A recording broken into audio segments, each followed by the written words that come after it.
All right, guys, trail cameras. You know, we talk about details matter, and every little detail when you're chasing big mature whitetails, they all matter. And so, you know, you can go out in the woods and slap a trail camera on a tree, turn it on, off you go. But what you will find, there are particular deer that are trail camera shy. I'm not going to get into the whole text cam and wavelengths and all that debate, but what I will say is there are certain bucks that see the camera, hear the camera, whatever it may be, and they stay away from them. So everything you can do to hide your cell camera or your trail camera, doesn't necessarily have to be a cell, the better off you are. So we got a couple little tricks that we use to really hide the cameras. This is a Spartan, either Ghost or GoCam, I can't remember. Also going to be messing around with the Wiseye this year. I've heard really good things about the Wiseye cameras, so going to be using those some.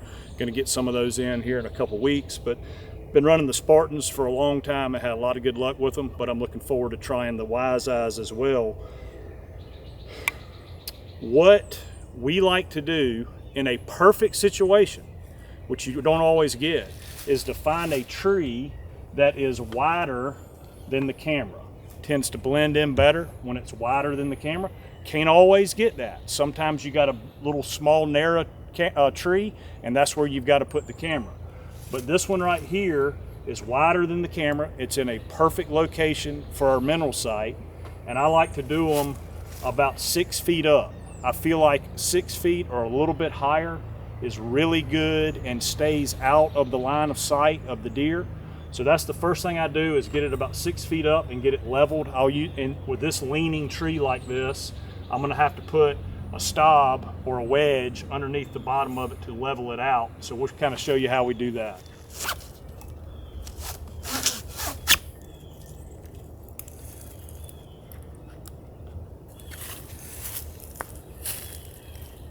All right, couple points here.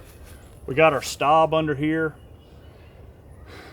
What that is doing is leveling the camera out on this leaning tree, but it also, it kind of distorts the shape of the camera because that's not a real natural wood shape.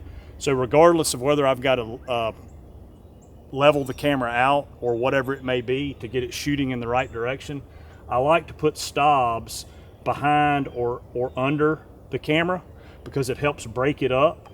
I will say be very careful if you get one that has limbs and like leaves and stuff on it, because inevitably that's going to fall over in front of your lens, especially if you put it up top. You know, I've done a lot of that over the years, put brushy limbs in behind it, and eventually with wind and rain, they tend to bend, and as they die, start to droop over and start blocking the camera lens. So just be careful of that. I found that just using a little twig like this or a stop works a lot better.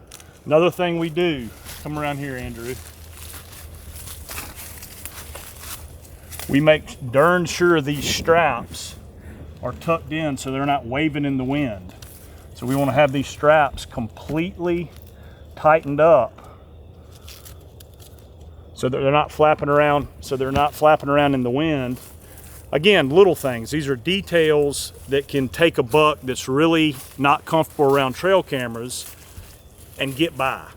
You know, it's 6 feet high. We got a stop under it. We've tucked in the straps. And then our final thing that we like to do is we'll take a log. I found this log right over there. We'll take this log and we will, it doesn't break on me.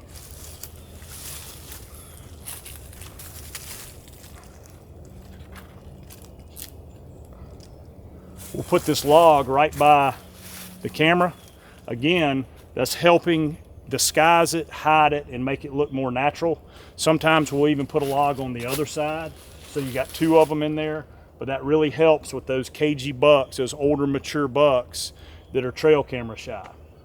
The last thing we want to talk about is the settings, like what settings we put it on. This is on a mineral site. I know guys want to conserve batteries. That's really important.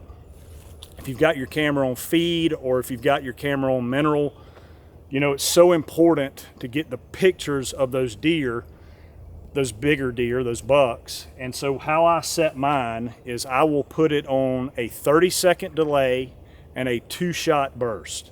Now that's going to get me a lot of pictures. I realize that. It's going to make the batteries drain a lot quicker, but I have found that 30-second delay and that 2-shot burst works very well on feed. If I am on just a scrape, or if I'm on a trail or a rut funnel type area, then what I will do is I will put it on a 2-shot burst and put it on auto. So the deer comes in, comes by, got a 2-shot burst, and then it resets right away and it's ready to go again.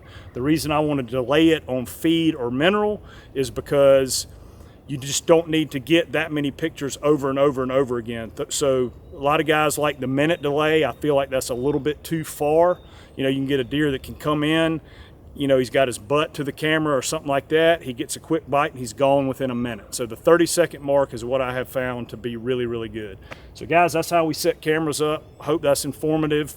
Chasing Giants TV, Mission Whitetail. You guys have any questions about this, about mineral setups or camera setups, reach out to us. We'll be happy to engage and talk about, you know, kind of how we do things. Thanks, guys.